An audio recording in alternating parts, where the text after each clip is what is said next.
toutes et à tous et bienvenue à cette principale édition de la soirée. Voici les titres. Les messages de félicitations adressés au président élu de la République du Sénégal continuent d'arriver et cet après-midi, c'était au tour de la Gambie et de la Turquie d'envoyer des émissaires.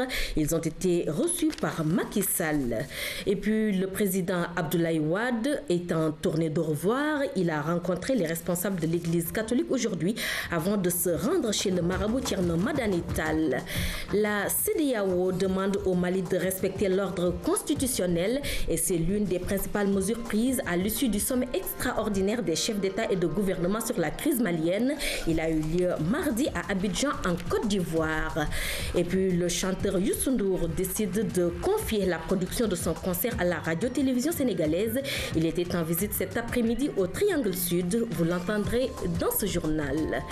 Depuis hier, des pluies hors saison s'abattent sur Dakar et ses environs. Des précipitations interprétées différemment. Pour d'aucuns, cette pluie annonce d'heureux événements à venir. La météo, elle parle de conflit entre l'air froid et sec, nous dit Fanta Badji. De fines gouttes de pluie inattendues, elles se sont abattues dans la capitale depuis hier soir et ce jusqu'au petit matin. Ces précipitations n'ont pas empêché les populations de vaquer à leurs occupations habituelles. Une pluie quelques heures après une élection présidentielle. Les populations y voient un bon signe. Cette pluie signifie beaucoup de choses. Nous avons tous subi la crise. Aujourd'hui, c'est comme si le bon Dieu bénissait le Sénégal avec ses gouttes d'eau.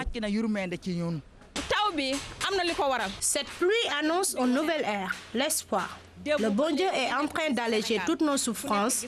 Tout va changer. Nous allons tous le constater.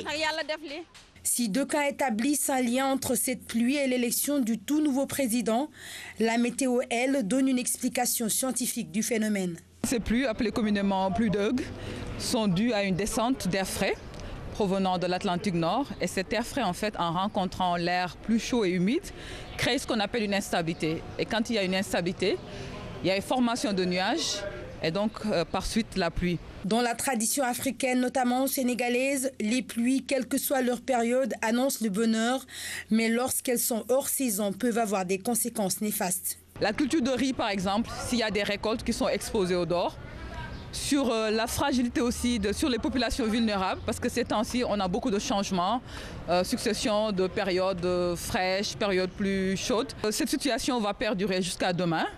Demain, dans la journée, normalement, ça devrait être fini. Ces pluies sont enregistrées dans les régions de Dakar, Kaolack, Saint-Louis, Linguère et pourraient se propager jusqu'au nord-est du pays, annonce la météo. On se rappelle, en 2002, des pluies hors saison avaient décimé le cheptel de certaines localités et détruit quelques récoltes.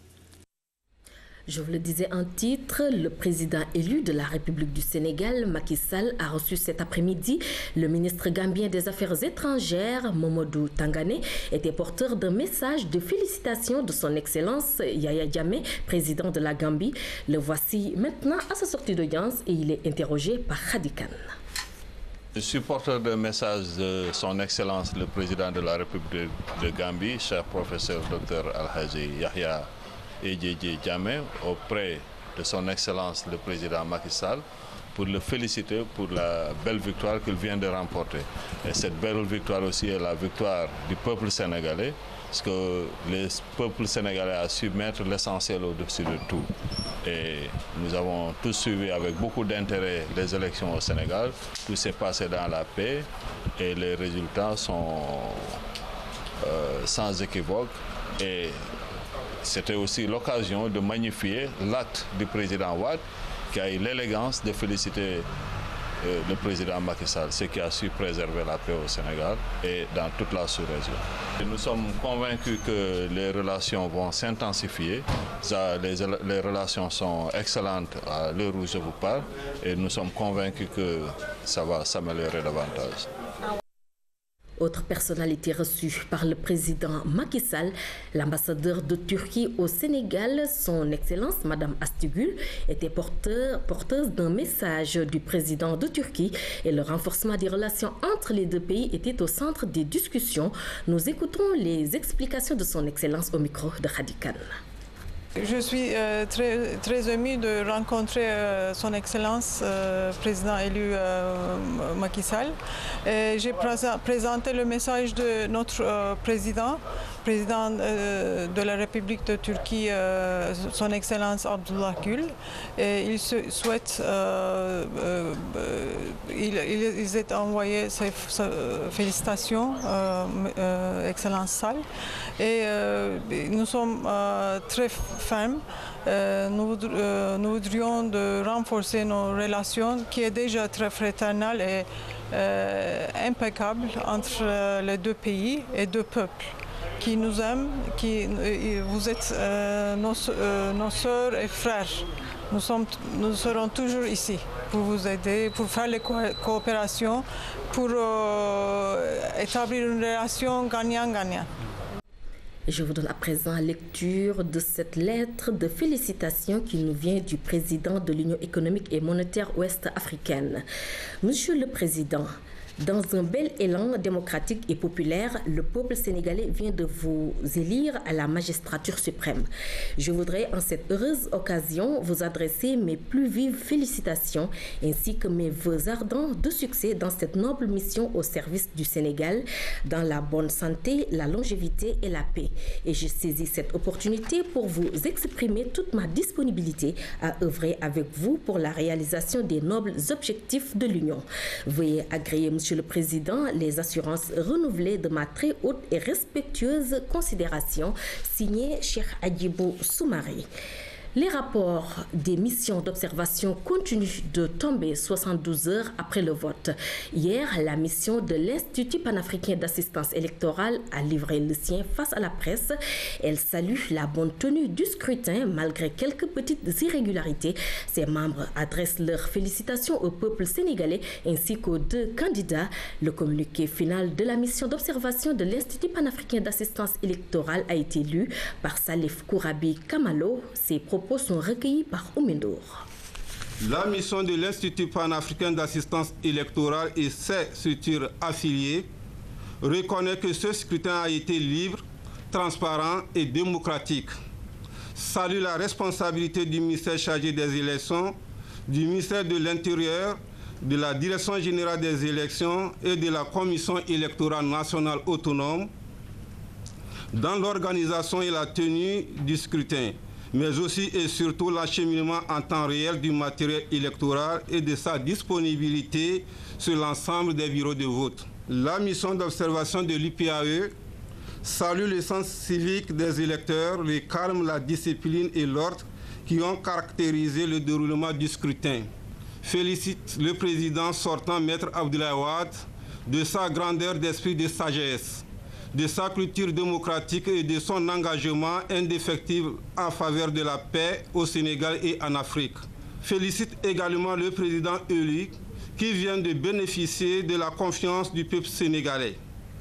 Elle souhaite au nouveau président de la République plein succès dans son mandat. Très bonnes conditions du déroulement du scrutin présidentiel, participation massive des électeurs. Ce sont là les observations de la mission électorale de la coordination des experts électoraux africains. La MOEA-CEA était face à la presse pour donner les conclusions préliminaires de sa mission. Et voici le chef de la mission au micro de Philomène Constance Diagne.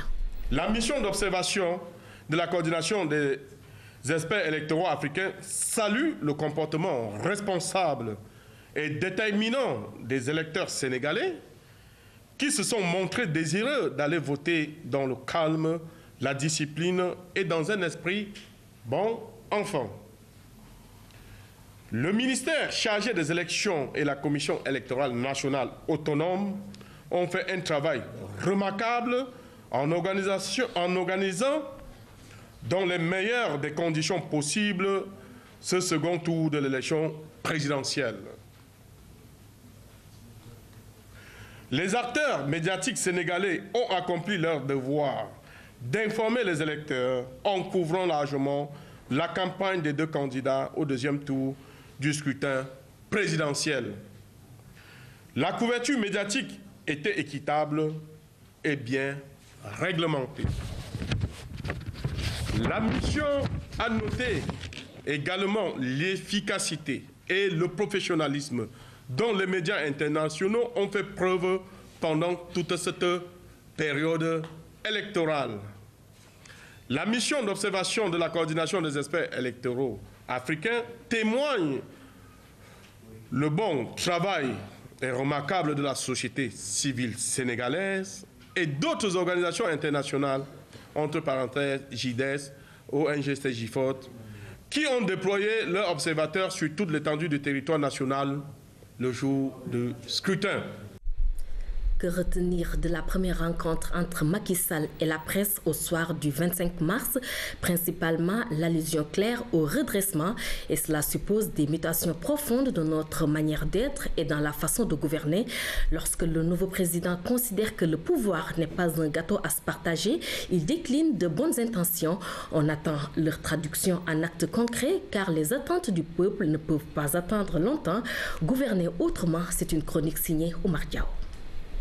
De sa première rencontre sobre avec la presse, Macky Sall a reconnu l'ampleur des attentes. Et lorsqu'il parle du nécessaire redressement attendu par chacun et de tous, l'allusion à un changement collectif n'est pas en filigrane. S'atteler particulièrement au travail est ainsi une urgence évidente. Travailler, beaucoup travailler, toujours travailler, cette exhortation wadienne reste plus que jamais valable. Nous avons le devoir d'y répondre avec plus de conviction et sans calcul ni triche.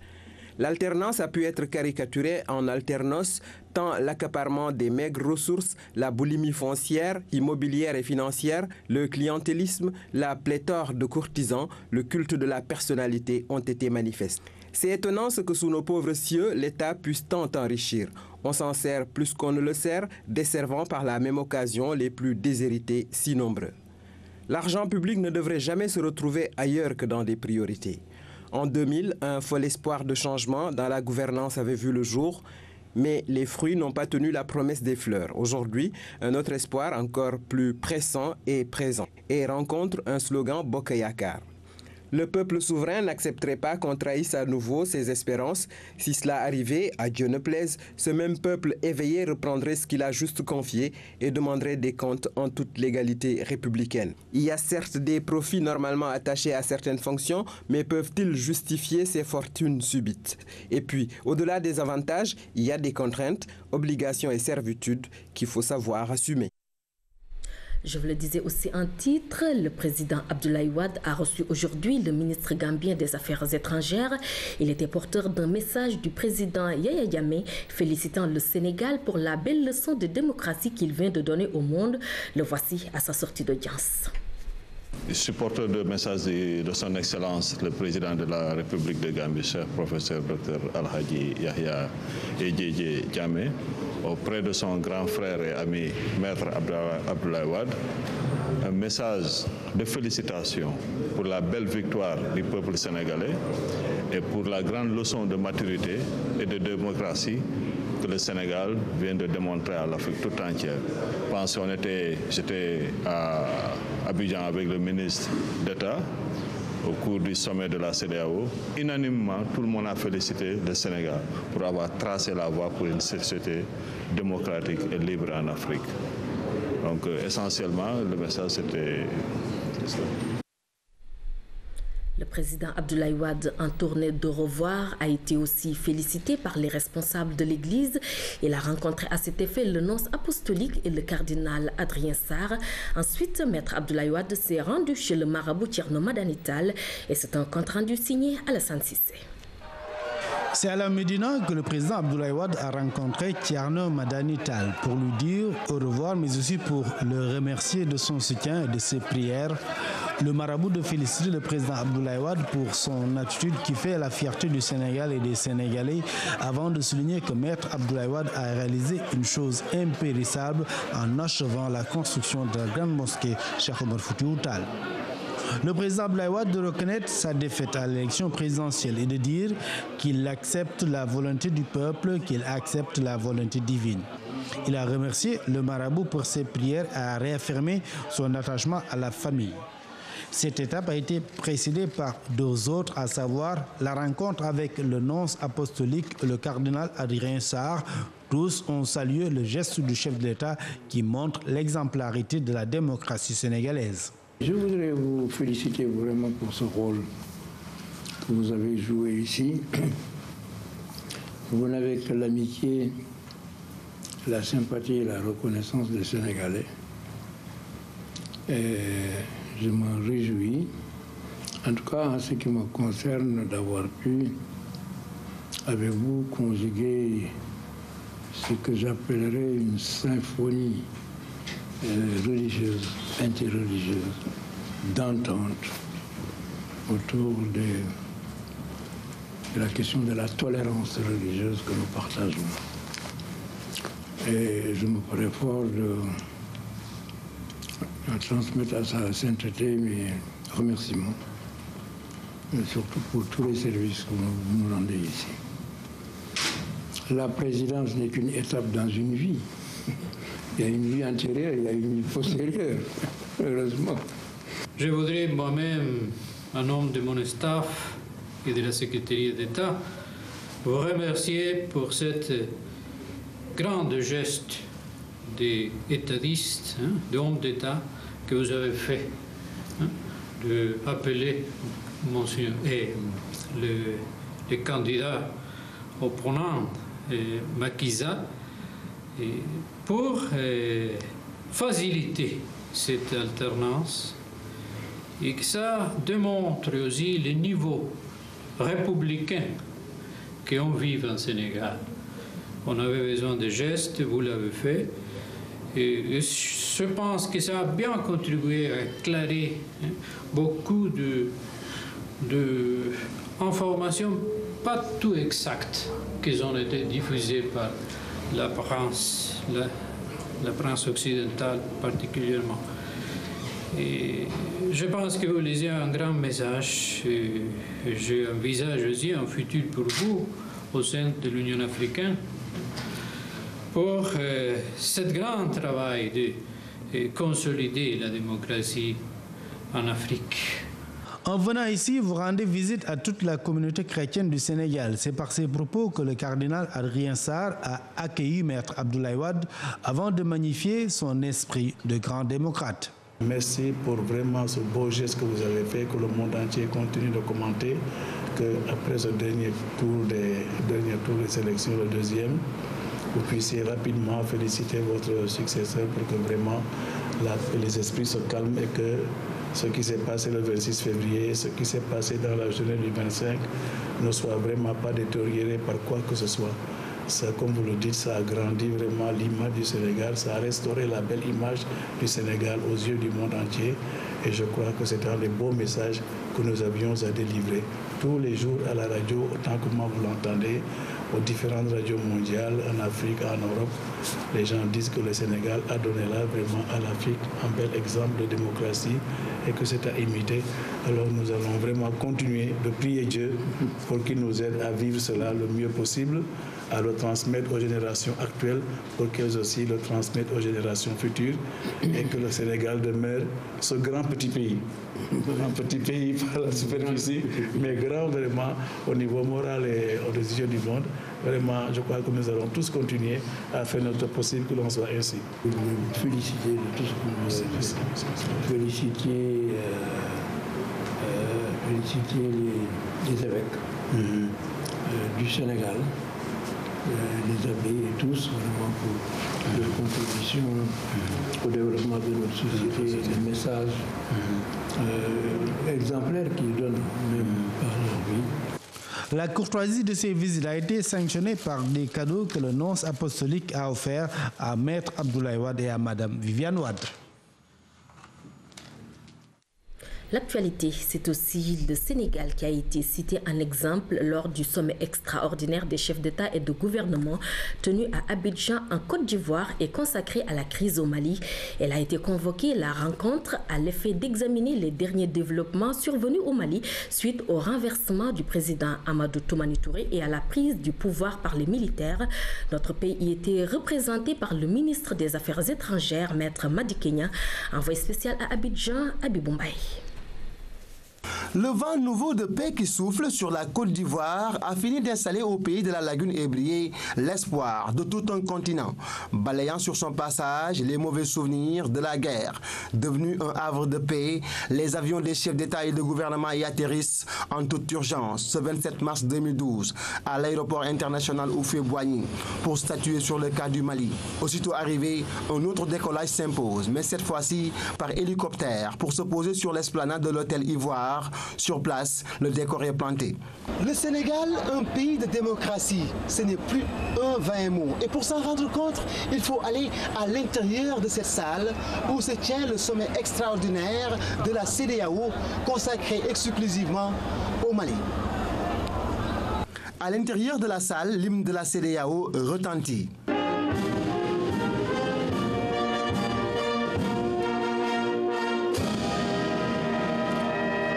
On peut dire que ce sommet a enregistré 3 absents, mais les plus présents dans les esprits. Le premier dont la chaise est inoccupée est le président malien Amadou Toumani Touré. Sur ce cas, les condamnations ont fusé de partout dans les discours des différents orateurs qui ont peint un tableau sombre de la situation au Mali marquée par la guerre, par des atrocités, des violations des droits de l'homme. Les deux autres absents sont Abdoulaye Wade, président sortant du Sénégal, et son successeur Macky Sall, président nouvellement élu. L'évocation de leur nom a déclenché l'applaudimètre dans la salle. Je voudrais à mon tour féliciter le peuple et les dirigeants politiques du Sénégal pour la belle victoire qu'ils ont offerte à la démocratie à travers la tenue dans des conditions exemplaires de l'élection présidentielle. Cet engagement vient d'être réaffirmé par le peuple frère du Sénégal et les présidents Abdoulaye Wade et Macky Sall, que nous félicitons pour la belle leçon de démocratie qu'ils viennent de donner à l'Afrique et au monde entier.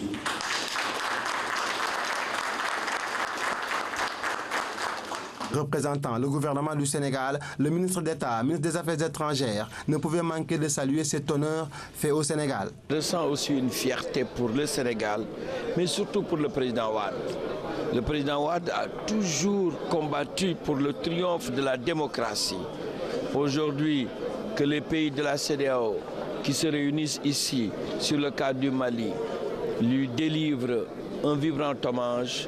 C'est un hommage d'abord pour le Sénégal, mais aussi pour le combat qu'il a toujours mené pour le triomphe de la démocratie en Afrique. La seule forme qui permet de venir au pouvoir, c'est par des élections. C'est pourquoi il faudrait qu'on soit ferme, mais aussi qu'on se tourne vers les moyens qui permettront au Mali de résoudre tous ces problèmes. Le Sénégal continue ainsi de consolider son ancrage dans le concert des nations considérées comme des laboratoires où sont testées la démoukratie à travers le monde. Le Sénégal nous a rendu notre fierté d'Africains. Ce sont des propos tenus par le chef de l'État ivoirien. Alassane Dramane Ouattara salue ainsi l'exemple de démocratie que vient de montrer notre pays. Il l'a dit en marge du sommet extraordinaire de la CEDEAO consacré à la crise malienne. Le voici au micro de Habibou Mbaye. Le sommet extraordinaire a rendu un vibrant hommage au président Abdoulaye Wade et au président Macky Sall. Et pour moi, personnellement, c'est une très grande fierté. Vous savez que je suis un peu sénégalais moi-même. J'ai beaucoup vécu au Sénégal et je n'ai jamais douté de l'issue heureuse dans la paix des élections. Et les Sénégalais ont montré leur attachement, je dirais l'enracinement de ce pays à la démocratie, à la culture africaine de paix. Et nous sommes très très fiers. D'ailleurs, tous les chefs d'État se sont exprimés. On dit que le Sénégal nous a rendu notre fierté par rapport à ce qui se passe au Mali, qui est un désastre avec, après 20 ans de démocratie, que les choses s'effondrent du jour au lendemain.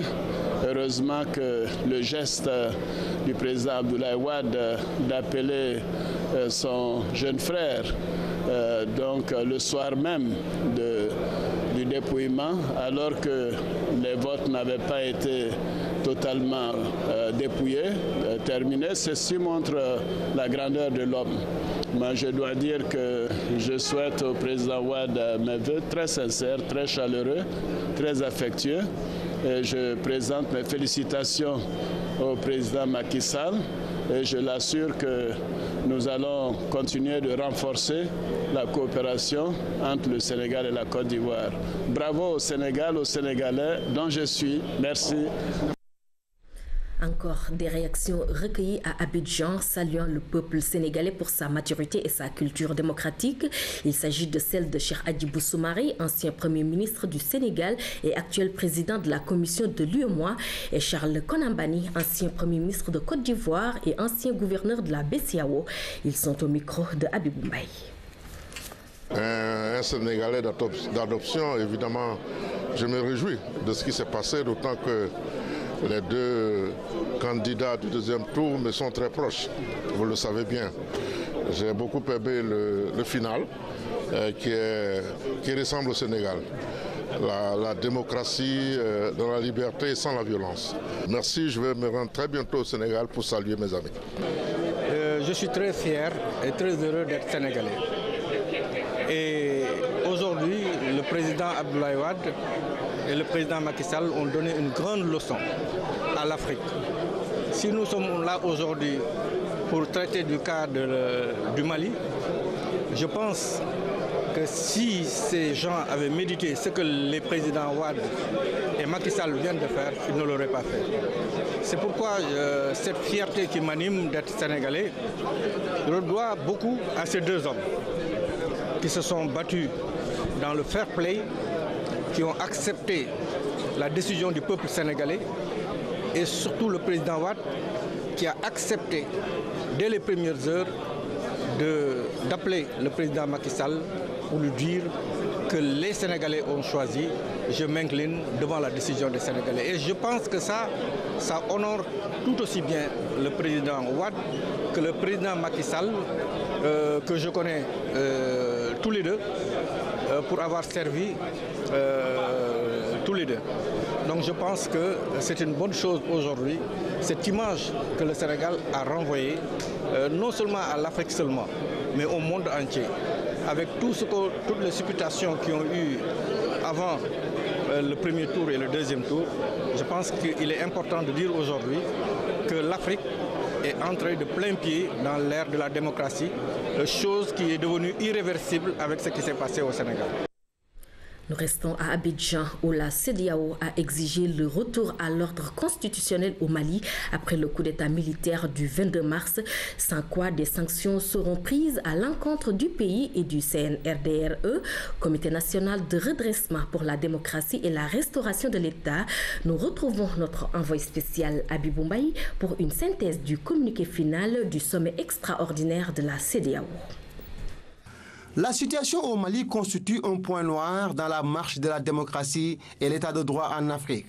Suite au coup d'État infligé au président démocratiquement élu Amadou Toumani Touré le 22 mars dernier, la position de la CEDEAO est sans équivoque. Le sommet extraordinaire des chefs d'État et de gouvernement qui statuaient sur la situation au Mali a passé au peigne fin les différents obstacles qui risquent de plomber la marche de ce pays ouest-africain. Ainsi, le sommet a adopté une résolution qui somme comme un couperet sur la tête des putschistes. Une résolution aux allures de mise en garde. La conférence décide d'informer la junte des récentes mesures envisagées par la CEDEAO pour aider le Mali à préserver son intégrité territoriale, d'apprécier la situation militaire sur le terrain et la chaîne de commandement, d'informer la junte des possibles sanctions auxquelles elle s'expose en cas de non-respect des décisions de la conférence, d'informer la junte que la CEDEAO prendra d'autres mesures nécessaires à la restauration de l'ordre constitutionnel. La conférence autorise la montée en puissance de la force en attente de la CEDEAO pour parer à toute éventualité. En cas de non-respect des décisions par le CNRDR, la conférence invite tous les États membres à imposer avec effet immédiat une interdiction de voyager, ainsi qu'un embargo diplomatique et financier sur les membres du CNRDR et leurs proches collaborateurs. Le président en exercice de la CEDEAO, Alassane Dramane Ouattara, se dit toujours aux côtés du Mali.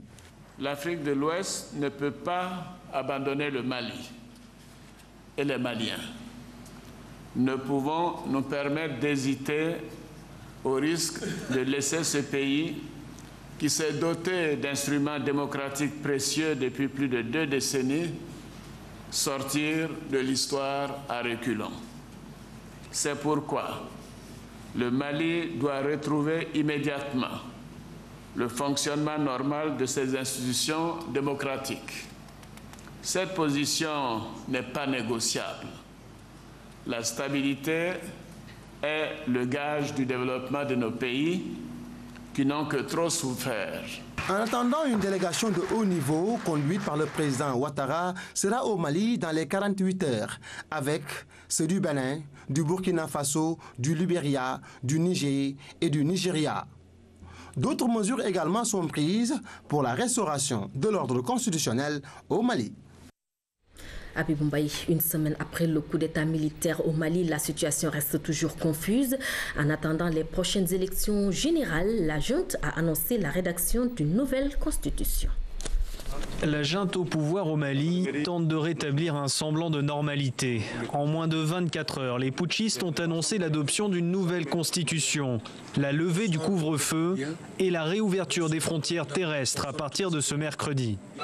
Mais dans le même temps, l'opposition malienne se mobilise. 38 partis et une vingtaine d'associations ont fait alliance et ont lancé ce mardi un appel à la grève générale. Une grève d'avertissement. Une grève d'avertissement à l'intention de ceux qui ont pris le pouvoir de manière inconstitutionnelle.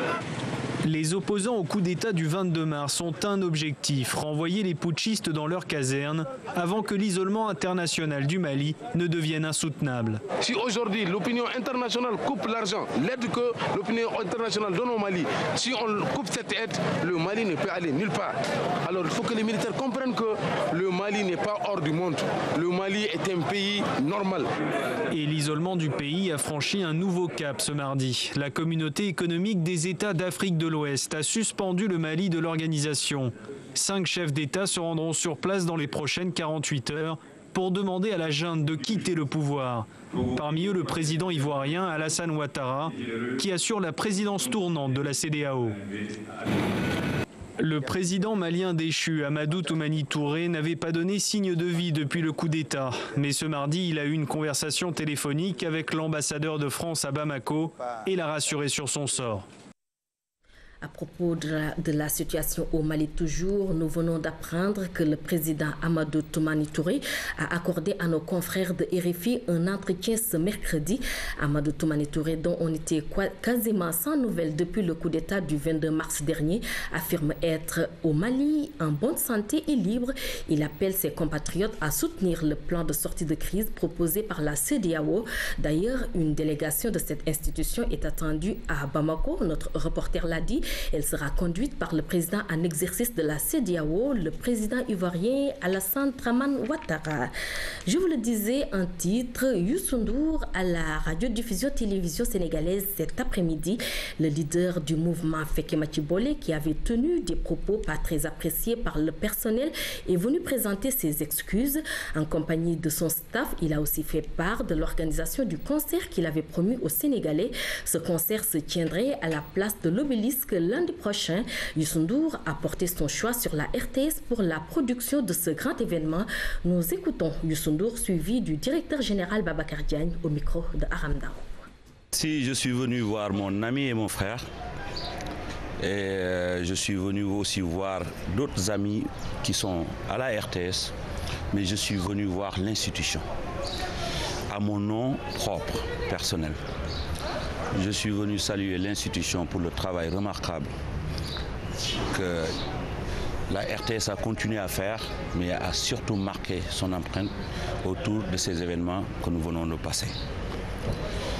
Ensuite, je suis venu lucidement, tranquillement, pour dire si j'ai heurté des agents de la RTS durant la campagne électorale, où j'étais dans la campagne comme acteur politique, je m'en excuse. Je suis venu aussi dire à Babacar Diagne que j'avais promis aux Sénégalais un concert après l'événement que nous venons de passer, l'élection du président Macky Sall. Et je tiens à travailler directement en premier avec la RTS, dans la mesure où les Sénégalais, le monde entier, ne voient qu'un Sénégal. Et je crois que si les Sénégalais s'unissent autour de l'essentiel, du développement de la même vision, je crois qu'aujourd'hui, au niveau des médias, la RTS joue un rôle capital. Et nous nous basons sur son expérience, l'expérience de ses agents, sur la technique mobilisée pour essayer de donner le maximum aux Sénégalais pour cette fête que j'avais promis lors de la campagne électorale. Et j'en ai profité aussi pour visiter les studios, rencontrer les techniciens, parce qu'il ne s'agit pas seulement de parler à mon ami, comme le directeur général, il faut parler aussi avec les gens qu'on ne voit pas, qui font un travail extraordinaire.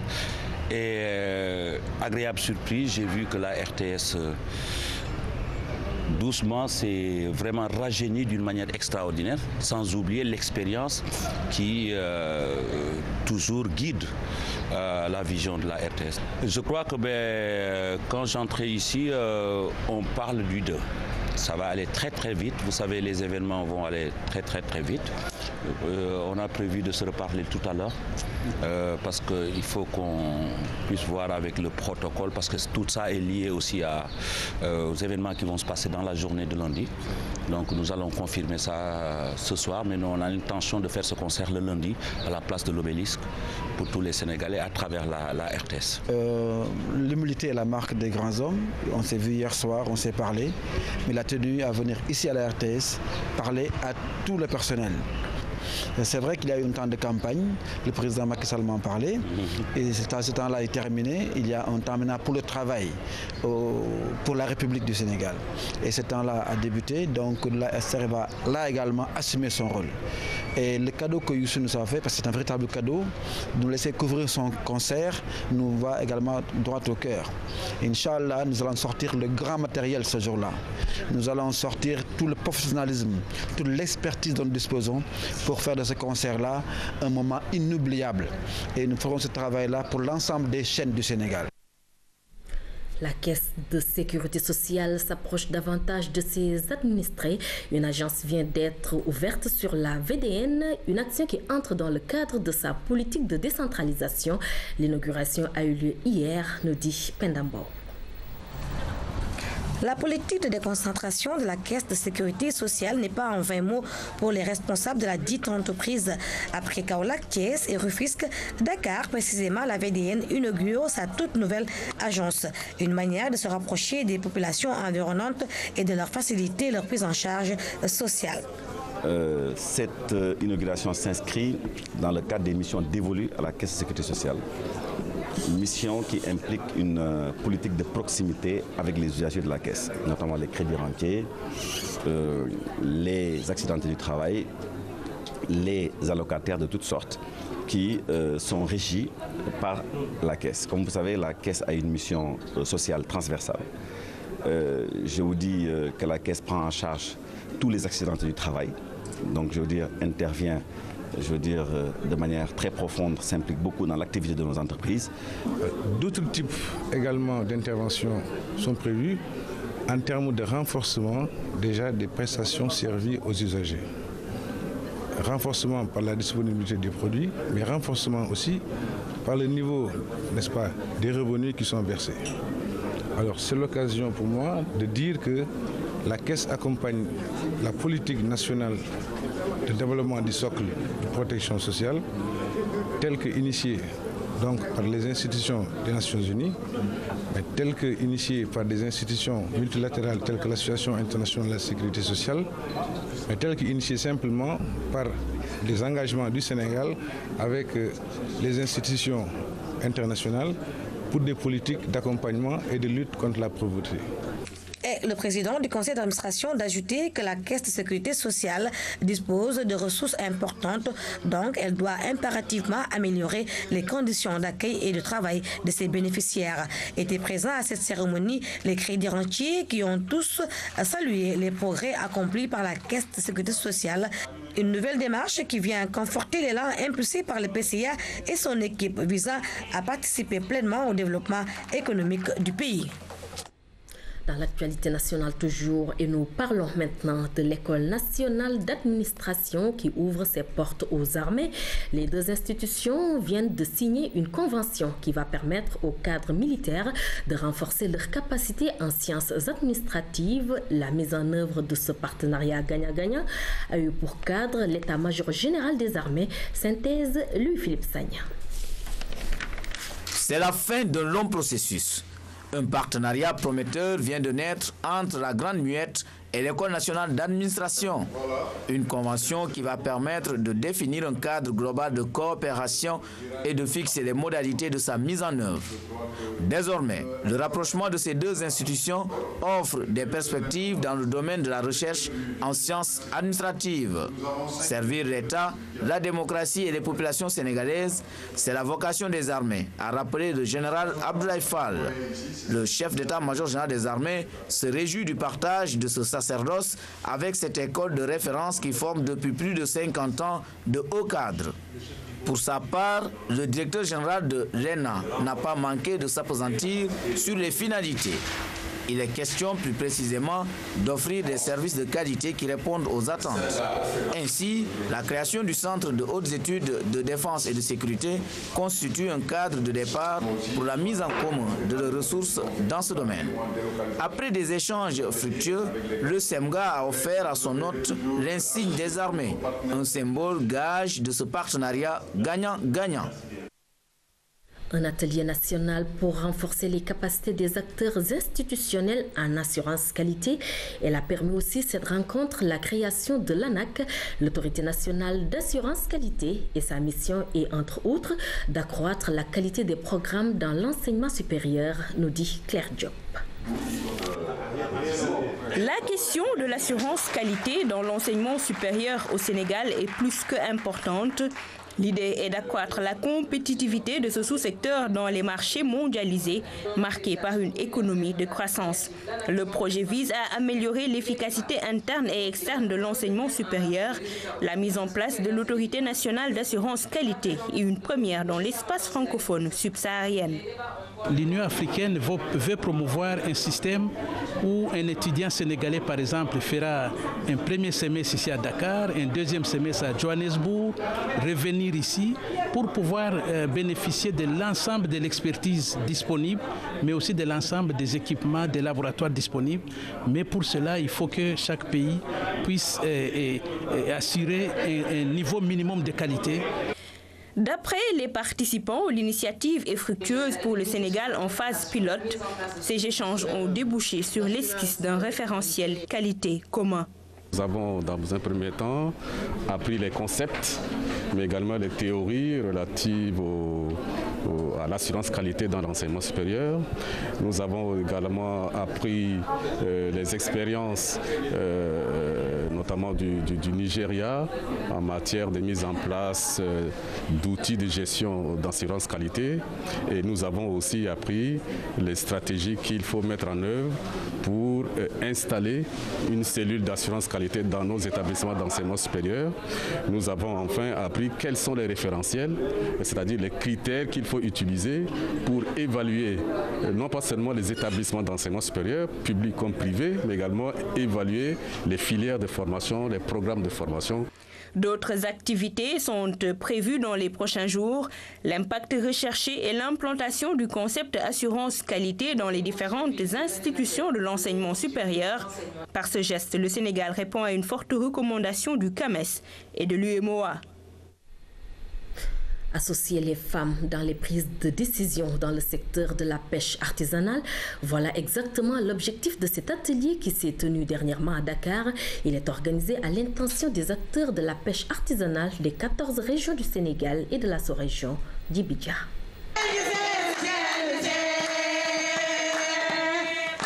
C'est dans cette ambiance festive que ces femmes ont clôturé l'atelier sur l'intégration du genre dans la gestion de la pêche artisanale.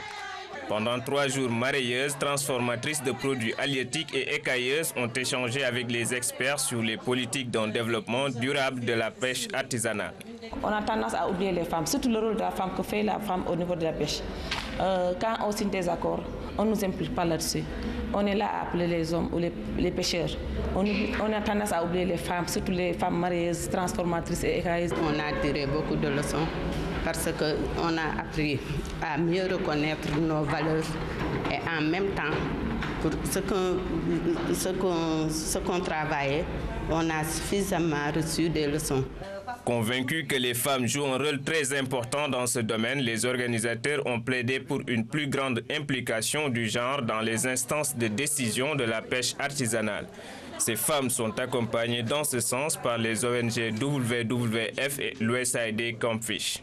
Nous nous sommes rendus compte qu'en fait, quand on parle de gestion des pêches, souvent on parle des préoccupations en fait, qui intéressent les hommes. Quand on parle de gestion durable, de filets de pêche, d'engins de pêche, de juvéniles, tout ça, ça intéresse le pêcheur et pas les femmes en tant que partie prenante, en tout cas des processus. Et nous avons pensé qu'avec les femmes, il fallait réfléchir sur un certain nombre de critères à prendre en compte et qui, en tout cas, aideraient à prendre vraiment, et au sens véritable du terme, la femme en tant qu'acteur au développement. Nous avons déjà un plan d'orientation stratégique pour l'intégration du genre dans l'ensemble des projets et programmes visant le développement du secteur de la pêche. L'intégration de la dimension genre dans le processus de prise de décision passe nécessairement par les conseils locaux de pêche artisanale pour que les femmes puissent jouer pleinement leur partition dans le développement de ce secteur. Leurs intérêts et préoccupations doivent être mieux pris en compte par les décideurs. Et nous parlons des Olympiades de la langue turque pour boucler cette édition. Le Sénégal connaît déjà ses représentants à cette 10e édition qui va se dérouler en Turquie. Le collège sénégalo-turc Yavuz Selim a choisi 2 personnes qui vont représenter le pays dans les disciplines suivantes, la poésie et la chanson. Ces Olympiades, pour rappel, participent à la promotion de la langue à travers le monde, nous dit Ne'edaja. De l'émotion sur les visages, les poèmes et les chansons sont certes déclinés en langue turque, mais la profondeur du message se perçoit dans les diverses prestations des élèves. Le collège Yavuz Selim a choisi Mambinta et Seynabou pour représenter le Sénégal aux Olympiades de la langue turque. La poétesse et la chanteuse en herbe promettent des prestations à la hauteur des espoirs placés en elles. Très très fière de moi et je compte aller représenter mon pays en Turquie. Et quel était un peu le contenu de ton poème? Ça parlait de la Deuxième Guerre mondiale et aussi les musulmans qui se battaient pour défendre la djihad. C'était pour faire la djihad. Organisées chaque année depuis 10 ans, ces Olympiades contribuent à la promotion de la langue turque à travers le monde. Plus de 135 pays y participent. Notre pays entend encore vendre cette année la culture et la destination Sénégal. On va représenter le Sénégal avec un stand de grand espace, avec les tenues, les boubous, même les bissap. On va servir aux gens pour représenter et expliquer les détails de la richesse du Sénégal. Et l'année dernière, même à peu près 1 million de visiteurs ont visité ce stand l'année dernière. J'ai toujours considéré que les élèves qui étudient dans Yavuz Selim seront les ambassadeurs sénégalais en Turquie et les ambassadeurs turcs au Sénégal. Ces Olympiades auront lieu à Ankara au mois de juin. Objectif, récompenser les étrangers qui apprennent le turc, mais aussi promouvoir le dialogue interculturel. Vous pourrez suivre ce soir le deuxième numéro de Espace Terre, le magazine de l'environnement, juste après le feuilleton SWAG. Ibrahima Fall Junior revient sur la controverse autour de l'exploitation du charbon de bois. Et voilà qui met fin à cette édition. Merci de l'avoir suivi. Prochain rendez-vous avec l'information, ce sera aux environs de 23h30 avec Ibrahima Mboup. Merci de votre fidélité. Bonsoir.